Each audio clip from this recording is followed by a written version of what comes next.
नमस्कार और जय हिंद। मैं हूं संजय सिन्हा। आप देख रहे हैं खास बात इंडिया। कहते हैं हमें मालूम है कि आप मुझे कभी अपना खैर नहीं समझ सकते, हमें मालूम है कि आप कभी मुझे अपना खैर नहीं समझ सकते, मगर मेरी मजबूरी यह है कि हम आपको कभी गैर नहीं समझ सकते। आइए आगे बढ़ते हैं खबरों की तरफ। सबसे बड़ी खबर हम आपको बता दें कि कोवैक्सीन को अगले सप्ताह तक वर्ल्ड हेल्थ ऑर्गेनाइजेशन की मंजूरी मिल जाएगी। हरी झंडी दिख गई है और अगले सप्ताह तक इसे मान्यता दे दी जाएगी और इसके बाद लोगों को काफ़ी फायदा पहुंचेगा। अभी तक कोवैक्सीन को हू की मान्यता नहीं दी गई थी और अगले सप्ताह तक ऐसा कहना है। हमारे पास जो जानकारी आ रही है कि हू की मान्यता मिल जाएगी कोवैक्सीन को। कोवैक्सीन देशी वैक्सीन है और हैदराबाद की एक कंपनी ने इसे विकसित किया है। वर्ल्ड हेल्थ ऑर्गेनाइजेशन ने अब तक इसे मान्यता नहीं दी थी, लेकिन ऐसी उम्मीद है कि अगले हफ्ता तक इसे हू की मान्यता मिल जाएगी। इसके बाद हम आपको लिए चलते हैं एक और महत्वपूर्ण खबर की तरफ। पश्चिम बंगाल में सियासी हवाएं फिर तेज चलनी शुरू हो गई हैं। यहाँ 3 क्षेत्रों में 3 विधानसभा क्षेत्रों के लिए उपचुनाव होना है और इसकी तैयारी शुरू कर दी गई है। हाँ, सबसे इंपॉर्टेंट विधानसभा क्षेत्र है भवानीपुर का, क्योंकि यहाँ से खुद मुख्यमंत्री ममता बनर्जी उम्मीदवार हैं तृणमूल कांग्रेस की सीट पर और यहाँ से उनका मुकाबला कर रही हैं प्रियंका टिबड़ेवाल, जो भाजपा की सीट से यहाँ चुनाव लड़ रही हैं। और इसे लेकर आज बांकुड़ा जिले में पूर्व मंत्री, बांकुड़ा जिले के रहने वाले यहाँ के पूर्व मंत्री और वरिष्ठ तृणमूल कांग्रेस के नेता श्यामल सात्रा ने एक तेश्वर मंदिर में जाकर अपने समर्थकों के साथ पूजा अर्चना की और उन्होंने ये कहा कि तीनों सीटों पर तृणमूल कांग्रेस को बड़ी कामयाबी मिलेगी और 1 लाख से अधिक मतों से जीत हासिल करेंगे तृणमूल कांग्रेस के जो उम्मीदवार हैं। और ममता बनर्जी के प्रति उन्होंने आस्था जताई। उन्होंने कहा कि ममता बनर्जी के नेतृत्व में पार्टी बहुत तेजी से आगे बढ़ रही है। बांकुड़ा जिले में भी काफी अच्छा प्रदर्शन हो रहा है तृणमूल कांग्रेस का।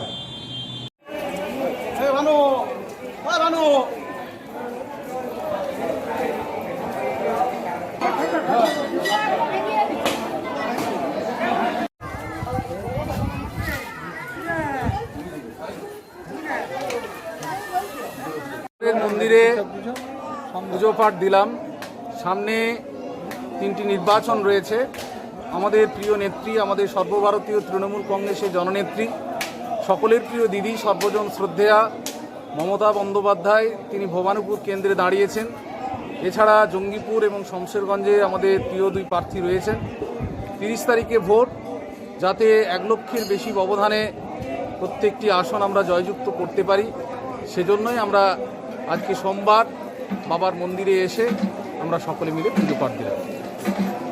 জানেন আগামী 30 তারিখ রয়েছে পশ্চিমবঙ্গ রাজ্যে 3খানা উপনির্বাচন, যেখানে তৃণমূল কংগ্রেসের নেত্রী, আমাদের সর্বভারতীয় সভানেত্রী মমতা বন্দ্যোপাধ্যায়, তিনি প্রতিদ্বন্দ্বিতা করছেন ভবানীপুর থেকে। আরও 2 প্রার্থী, তারাও মুর্শিদাবাদের 2 আসন থেকে লড়াই করছেন।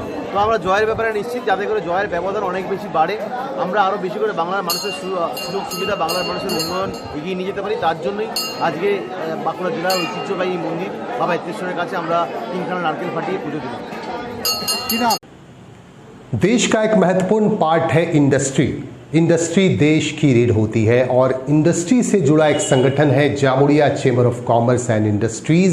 और इस Jamuria chamber of commerce industries का शपथ ग्रहण समारोह कल रात को संपन्न हुआ। आपको बता दूं कि हाल ही में चुनाव हुआ था और इस चुनाव में नए पदाधिकारी चुनकर सामने आए और शपथ ग्रहण समारोह के बाद सभी ने पदभार संभाल लिया है और काम शुरू कर दिया गया है। यहाँ फॉस्बेकी के वरिष्ठ उपाध्यक्ष पवन गुटुटिया मुख्य अतिथि के तौर पर मौजूद थे। उन्होंने नए पदाधिकारियों को शपथ दिलाया और इस मौके पर अपने ओजस्वी भाषण में उन्होंने सबका हौसला भी बढ़ाया। आपको बता दूं कि अध्यक्ष के तौर पर जयप्रकाश डोकानिया ने पदभार संभाल लिया है, जबकि सचिव के तौर पर प्रदीप कुमार डोकानिया ने पदभार संभाला है। उनके साथ उनके जो सहयोगी पदाधिकारी हैं, कार्यकारिणी के तमाम सदस्यों ने, पदाधिकारियों ने शपथ में हिस्सा लिया और शपथ ली।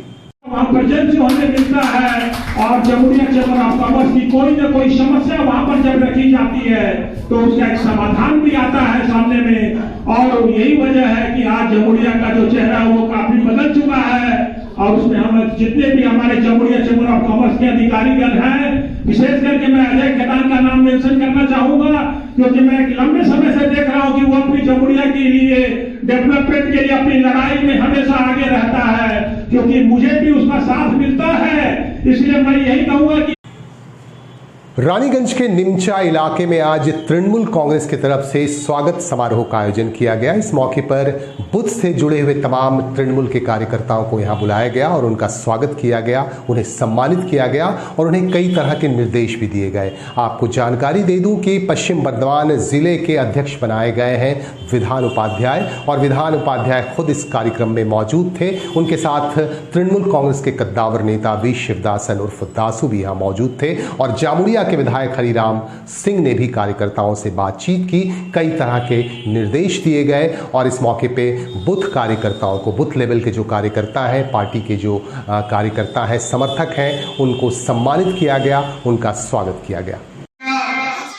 ऐसा कोई गली नहीं है, कोई गांव नहीं है जो दादा यहाँ हम लोग सभी एक बीच होना चाहिए, क्योंकि जब से हम लोग राजनीति में आए दासू जाकर पंचायत समिति तो আপনাকে নিচে লেভেলে যে কাজ করার আছে আপনারা করে যাচ্ছেন।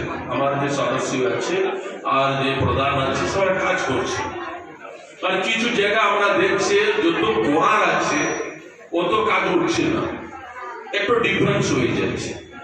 আমি এই একটা কথা বলবো, কালকের দিনে আমরা পঞ্চায়েত সমিতি, গ্রাম পঞ্চায়েত, জেলা পরিষদ লেকে একটু মিটিং আসানসোলের মধ্যে ডাকিয়েছি। मीटिंग मेन उद्देश्य यही ছিল যে पंचायत, ये पंचायत समिति, ये जिला परिषद, ये कॉर्पोरेशन जहाँ विधायक আছে প্রত্যেক এরিয়া যে জনপ্রতিনিধি আছেন যাকে মানুষের সঙ্গে ভালো ব্যবহার করে মানুষের সুযোগকে সাথ দেখে এগিয়ে যেতে হবে।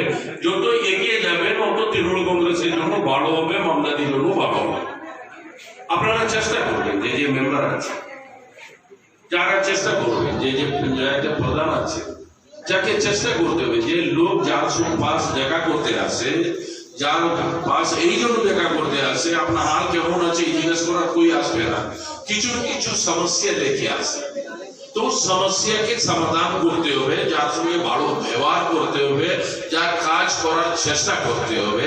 তো কি হবে, মানুষের মধ্যে একটু ইউনাইটেড হবে, এই ইউনাইটেড পার্টির জন্য ভালো হবে। একটু 2020 খেলাতে আসেছিল, যত জলদি রান নেওয়া যাবে বরদাস্ত করতে চাইছিল না টেস্ট খেলতে। কেন টেস্ট খেলতে যাবে, ক্রিকেটে 5 দিন লাগবে, তো চাইছে 2020-তে পার হওয়ার জন্য। চেষ্টা করেছে বিজেপি, প্রচুর তৃণমূলের বিরুদ্ধে অপপ্রচার করেছে, সরকারের বিরুদ্ধে অপপ্রচার করেছে, নেত্রীর বিরুদ্ধে করেছে।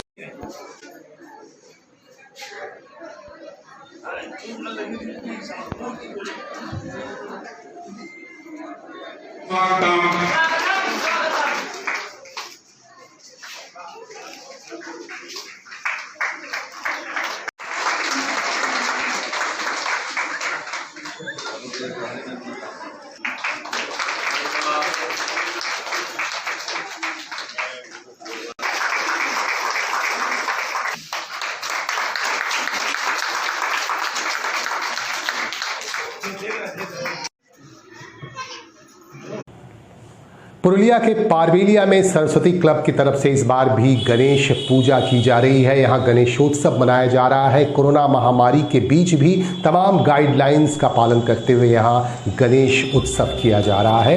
और आपको जानकारी दे दूं कि यहाँ एक कार्यक्रम का आयोजन किया गया और इस कार्यक्रम के तहत कवियों को यहाँ बुलाया गया और साथ में पत्रकार भी थे, मीडिया कर्मी, और कवियों को पूजा कमेटी की तरफ से सम्मानित भी किया गया।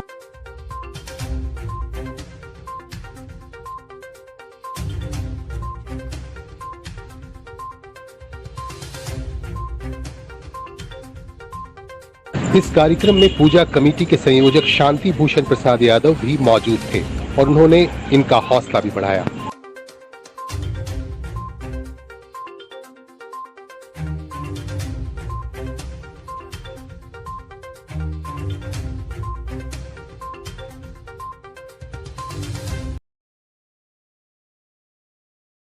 पर ऐसा दिन हम लाएंगे, हिंदू मुस्लिम सिख ईसाई मिलकर होली मनाएंगे। हमें यकीन है इस धरती पर ऐसा दिन हम लाएंगे। हमें यकीन है इस धरती पर ऐसा दिन हम लाएंगे। गले मिलेंगे ईद में सारे, गिरजा घर भी जाएंगे। गुरुद्वारा में जाकर हम सब शब्द गुरुवानी गाएंगे। हमें यकीन है इस धरती पर ऐसा दिन हम लाएंगे। বলছি ওরা বুঝতে পারছি যে ওরা দাতা বটে নাকি বিজ্ঞাপন দাতা বটে। বলি হ্যাঁ মাস্টার, বলি স্কুল খুলবে তো। ছেলেটা আমার পাথর কালায় গরু বাগালি করতে বিরান যাচ্ছে, হাটালা পিটালে ঘুরিয়ে বলছে লোকের ঘরে মাঞ্জার খাইতে, ঘরে থাকলে তলমাটি উপর করে দিচ্ছে। রাজেন সিং মহাশয়কে পুরুলিয়া আর পাশে ঝাড়খণ্ড লাগে এইসব জায়গা থেকে প্রায় 150 কবি সাহিত্যিকরা আজকে উপস্থিত হয়েছিলেন এবং সাংবাদিকরা উপস্থিত হয়েছিলেন। আমরা প্রতি বছর চেষ্টা করব এমনি সম্মান সমারোহ আমরা করা, আর আপনারা আসলে এই সম্মান সমারোহ প্রতি বছর করা। কত বছর থেকে চলছে এই সম্মান? এটা 2015 সাল থেকে চলছে এবং প্রায় আমাদের 6 বছর আমরা কমপ্লিট করেছি। এটা 7 বছর ছিল। আমরা চেষ্টা করব প্রতি বছর এমনি কবি সাহিত্যিক সাংবাদিক সম্মেলন করা। পারবেলিয়া সরস্বতী ক্লাবের উদ্যোগে কবি সাহিত্যিক ও সাংবাদিক সম্মেলন করা হলো, তো এই বিষয়ে কি বলবেন?